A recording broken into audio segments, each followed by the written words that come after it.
Le matin s'étire lentement sur la rue déserte. Thomas, encore en robe de chambre, ouvre sa porte pour ramasser le courrier. Une seule enveloppe, beige, sans timbre, sans adresse. L'écriture, non, il n'y en a pas. Juste son nom, tapé à la machine, net et froid. Il hausse les épaules, pensant à une erreur. Dans la cuisine, la cafetière gronde. Il ouvre l'enveloppe. Une photo glisse sur la table. Sa maison. Vue de l'extérieur. De nuit, les volets sont fermés. Sauf un. Celui de sa chambre. Son cœur se serre. Qui a pu prendre ça? Il sort sur le perron, scrute la rue. Rien. Pas un bruit, pas un passant. Juste ce silence épais, collant, comme si le monde retenait son souffle. Toute la journée, Thomas ne parvient pas à se concentrer. Chaque bruit dans la maison semble amplifié. Chaque reflet dans les vitres le fait sursauter. En rentrant du supermarché, il observe à nouveau la photo. La prise de vue n'est pas banale. Le photographe devait se trouver juste en face, sur le trottoir d'en face, là où l'éclairage public ne fonctionne plus. Il se souvient avoir demandé à la mairie de réparer ce lampadaire, il y a 3 semaines. Le soir tombe. Thomas ferme les volets, vérifie 2 fois la porte d'entrée. Un craquement dans le couloir. Il s'immobilise, écoute, rien. Juste le tic-tac régulier de l'horloge murale. Il rit nerveusement, essaie de se raisonner. Peut-être un courant d'air, ou le bois qui travaille. Mais quand il éteint la lumière, son propre reflet dans la vitre lui paraît décalé, comme s'il avait bougé une seconde après lui. Le lendemain, une deuxième enveloppe. Même papier, même frappe mécanique. Dedans, une autre photo, son salon, vu de l'intérieur. Il lâche la photo, recule, il n'a laissé entrer personne. L'image montre la lampe allumée, la veille au soir. Exactement comme il l'a laissé. Cette nuit-là, il ne dort pas. Chaque craquement, chaque ombre lui semble suspecte. Il observe par la fenêtre, guettant le moindre mouvement dans la rue. À 3 heures du matin, une silhouette passe lentement sous le lampadaire défectueux. Elle s'arrête, tourne la tête vers lui. Thomas retient son souffle. Puis, la lumière vacille, et la silhouette disparaît. Le matin, Thomas n'ose plus ouvrir les volets. La deuxième photo gît sur la table, comme un insecte mort. Il la fixe, le souffle court. Dans le reflet du miroir, il remarque un détail qu'il n'avait pas vu. Une silhouette, à peine visible, dans le coin du salon. Il augmente le contraste sur son téléphone, le cœur battant. Quelqu'un était là, à l'intérieur. La panique le saisit. Il s'habille à la hâte et sort inspecter chaque recoin de la maison. Rien. Aucun signe d'effraction. Juste cette impression tenace d'être observé, même à la lumière du jour. Il se rend au commissariat. Élodie, une ancienne camarade de l'université devenue inspectrice, le reçoit avec un sourire prudent. Elle écoute son récit, observe les photos. Elle reste silencieuse un long moment, puis dit doucement. « Et gars, tu es sûr que personne n'a accès à ta maison ?» Yo, Thomas hoche la tête, nerveux. Elle promet de faire analyser les clichés, mais son regard trahit le doute. En rentrant chez lui, Thomas croise le facteur. L'homme le salue brièvement, un sourire fuyant. Thomas remarque alors que ses doigts sont tachés d'encre noire. « Hoguet, vous avez livré une enveloppe sans timbre hier ?» Yo, demande-t-il. Le facteur hausse les épaules. Yo a des lettres. J'en livre des centaines. Yo, puis il s'éloigne. Un peu trop vite. Le soir, une 3e lettre. Thomas hésite longuement avant de l'ouvrir. À l'intérieur, une photo de lui-même, assis à son bureau, la veille. Sur la table, la 2e photo. C'est impossible. Il sent la sueur froide couler dans son dos. Il cherche une caméra cachée, démonte les cadres, soulève les lampes. Rien. Le silence retombe, lourd, presque liquide. Tard dans la nuit, il sort sur le perron pour respirer. L'air est glacial. Au loin, il distingue Camille, la petite voisine, assise sur le trottoir, fixant sa maison. Il s'approche doucement. Elle lève la tête. « Yo, monsieur Thomas. Pourquoi il y a quelqu'un à ta fenêtre ?» Yo, il se retourne brusquement. La lumière de sa chambre vient de s'allumer, toute seule. Thomas n'a presque pas dormi. Le moindre bruit lui paraît suspect. Au lever du jour, il remarque une ombre mouvante sous la porte de la chambre, mais lorsqu'il l'ouvre, il n'y a rien. Juste le parquet qui grince. Il tente de reprendre ses esprits, prépare un café, mais la radio s'allume toute seule. Une voix grésillante murmure son nom. Il arrache la prise, tremblant, et dans le silence soudain, il croit entendre, quelque part dans les murs, un léger rire. Élodie passe chez lui inquiète. Elle le trouve nerveux, le regard fuyant. Il lui montre les photos, les lettres, la radio. Elle inspecte calmement la pièce, mais ne voit rien d'anormal. Avant de partir, elle pose une main sur son bras. « Yoga, tu devrais dormir un peu. Tu es à bout. » Thomas acquiesce, sans répondre. Dès qu'elle s'éloigne, il remarque quelque chose au sol. Un fragment de pellicule photo, coincé sous le tapis. Il place la pellicule contre la fenêtre pour la regarder à la lumière. 3 silhouettes apparaissent sur la bande, indistinctes. L'une d'elles ressemble étrangement à lui. Son souffle se coupe. Il fouille le grenier, persuadé qu'un appareil photo doit s'y trouver. Au fond, derrière une malle, un trépied renversé et une caméra argentique couverte de poussière. Le flash clignote encore, comme un battement d'œil. Il descend la caméra, la démonte sur la table.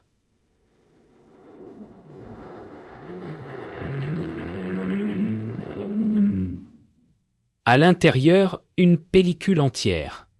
Les mains tremblantes, il la glisse dans un projecteur ancien retrouvé dans le grenier. L'image s'anime sur le mur. Des vidéos de lui, dormant, mangeant, téléphonant, toutes récentes. Thomas tombe à genoux. Quelqu'un vit ici avec lui sans qu'il le sache. Cette nuit-là, impossible de fermer l'œil. Chaque craquement du bois devient un souffle. Chaque écho un murmure. Il croit entendre des pas lents au-dessus du plafond. Il saisit une lampe torche, monte dans le grenier, le cœur battant à rompre. Les faisceaux balaient les murs. Une inscription apparaît, tracée à la craie blanche. Tu regardes dans la mauvaise direction. Le lendemain, Thomas décide de montrer toutes les lettres et photos à Élodie.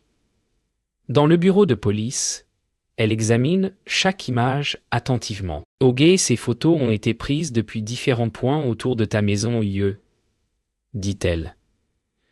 Yoga, quelqu'un a planifié ça depuis longtemps. Thomas sent son estomac se nouer. Il réalise que la peur qu'il ressent n'est pas seulement dans sa tête. Il est véritablement traqué. Ils suivent les indices de la poste. Chaque lettre provient d'un village différent autour de la ville. Jamais le même. Élodie note tout sur une carte, reliant les points comme des constellations. Thomas se rend compte que le photographe doit avoir une vision complète de ses allées et venues. Chaque détail de sa vie quotidienne est observé. La paranoïa devient presque tangible. Cette nuit-là, Thomas ne peut dormir. Il observe la rue depuis la fenêtre. Un mouvement attire son attention. Une silhouette encapuchonnée avance lentement dans le jardin. Il attrape son téléphone et prend une photo, mais au moment de zoomer sur le visage, la silhouette disparaît dans l'ombre. Le doute s'installe.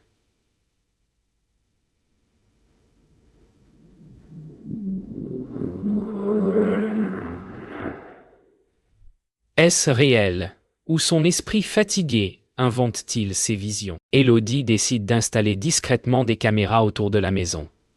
Pendant ce temps, Thomas note chaque mouvement suspect dans un carnet. Chaque bruit, chaque éclairage soudain, chaque ombre. Il commence à comprendre le modus operandi de l'œil. Toujours observer depuis la distance, jamais se faire voir. Les lettres deviennent moins importantes que la surveillance permanente. Quelques jours plus tard, une nouvelle photo arrive.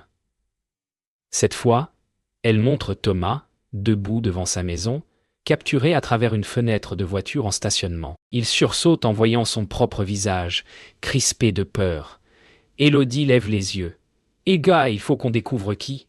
Quelqu'un ne fait pas ça par hasard. » Thomas sent une rage sourde monter en lui, mêlée à l'angoisse. Il comprend que la traque n'est que le début. Thomas rentre chez lui, une boule dans la gorge. Les lettres et photos s'empilent sur la table, un vrai témoignage silencieux de sa traque. En ouvrant un vieux tiroir, il tombe sur un album familial oublié. Son frère aîné, décédé il y a 20 ans dans cette même maison, le fixe sur chaque photo. Une image attire particulièrement son attention. Son frère, debout près du grenier, tenant un appareil photo ancien. Un frisson parcourt Thomas. Quelque chose dans ses lettres et photos semble lié à ce passé oublié. Il parcourt chaque page, chaque image.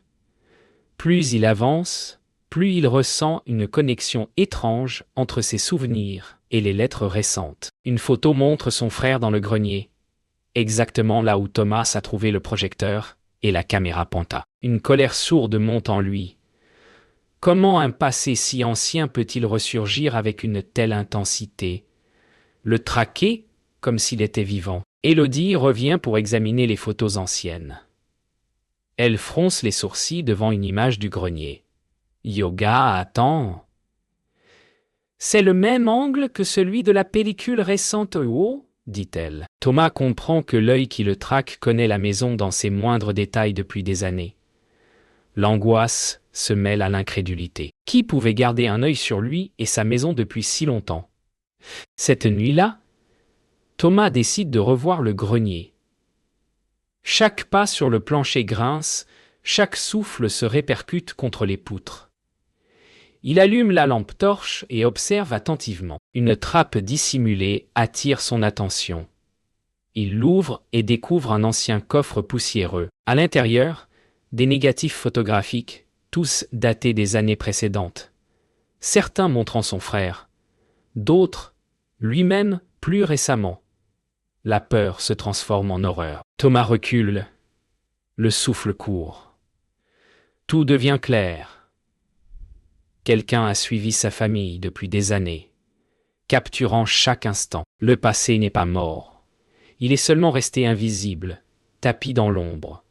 La lettre suivante pourrait contenir un nouveau secret, mais cette fois, il sent que ce n'est plus un simple jeu. C'est une confrontation avec ce qui a toujours été là, attendant qu'il regarde. Thomas descend à l'aube, épuisé et tremblant.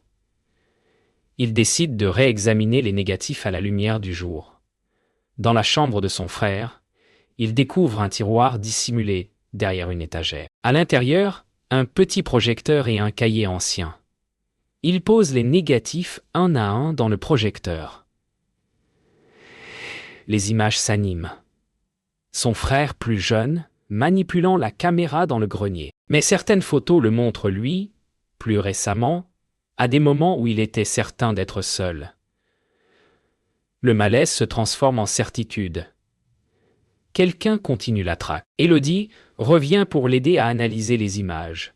Le cahier contient des notes sur chaque photo, prise dans la maison depuis 20 ans. Certaines sont annotées de détails impossibles à connaître autrement. Élodie fronce les sourcils. Yoga, ces notes sont méticuleuses. La personne qui a fait ça connaît parfaitement la maison et votre vie. Thomas sent une sueur froide couler dans son dos. Ce n'est plus un simple voyeur.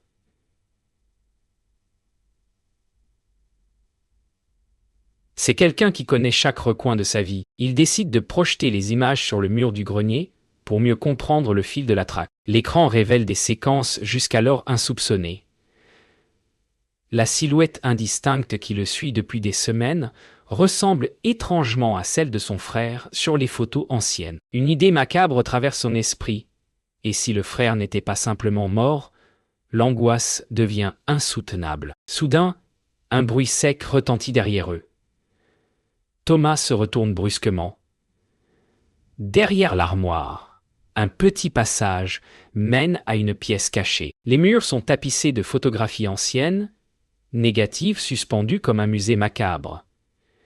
Des images de son frère, de lui-même et de la maison à travers toutes les décennies. Élodie chuchote. Aga, c'est ici que tout commence, et que tout est surveillé depuis toujours. Yo! Thomas parcourt la pièce avec horreur, touchant les images comme pour confirmer leur réalité. Chaque photo raconte une histoire qu'il pensait oublier. Son frère, disparu ou peut-être observateur silencieux depuis toujours, les lettres, la caméra, le projecteur, tout se rejoint. Il comprend qu'il doit affronter cette vérité pour mettre fin à la peur qui l'étouffe depuis des semaines. La pièce est un témoignage vivant, effrayant, de la vigilance obsédante d'un œil invisible. Thomas sent une tension sourde dans chaque muscle. Après avoir étudié la pièce cachée, il comprend que tout était orchestré pour le pousser à affronter le passé. Une dernière lettre est posée sur la table. Elle contient une seule photo. Il tremble en la prenant. L'image le montre, quelques secondes plus tôt, debout dans la pièce où il se trouve maintenant. Le regard de la photo le fixe. Ce n'est plus la peur d'être observé. C'est l'obsession, la confrontation ultime. Il recule, incapable de détacher ses yeux de la photo. Chaque souvenir, chaque peur, chaque lettre converge ici. Élodie tente de le rassurer. Yoge Thomas, tu n'es pas seul. Yo, mais il sait que le mystère ne peut être effacé. L'œil invisible, l'ombre du passé, tout cela a marqué sa vie. Il sent la colère monter, mêlée à l'incompréhension et à la tristesse. Thomas observe le négatif et les photos sur les murs. Une silhouette apparaît derrière lui dans l'ombre du projecteur. Son cœur s'emballe. Puis, un détail le frappe. La silhouette correspond exactement à celle de son frère sur les anciennes photos, immobile, surveillant, silencieuse. Le vertige le prend. Le frère n'est peut-être jamais parti, ou l'œil s'est façonné à son image. Thomas comprend enfin la portée de tout ce qu'il a vécu. L'œil invisible n'était pas simplement un voyeur. C'était un gardien du passé, un témoin de chaque moment, une présence qui l'a suivi depuis l'enfance. Les lettres, les photos, la caméra, tout menait à cette confrontation avec la mémoire et la culpabilité. Il se sent vidé, mais étrangement libéré. Alors qu'il repose la photo, Thomas inspire profondément. L'angoisse n'a pas disparu, mais la peur de l'inconnu a trouvé un visage dans le passé qu'il croyait oublié. Élodie pose sa main sur son épaule. Le silence est lourd, mais pour la première fois, il se sent capable de respirer. L'ultime photo, désormais, n'est plus une menace. C'est le dernier témoin d'une vérité qu'il doit accepter pour avancer.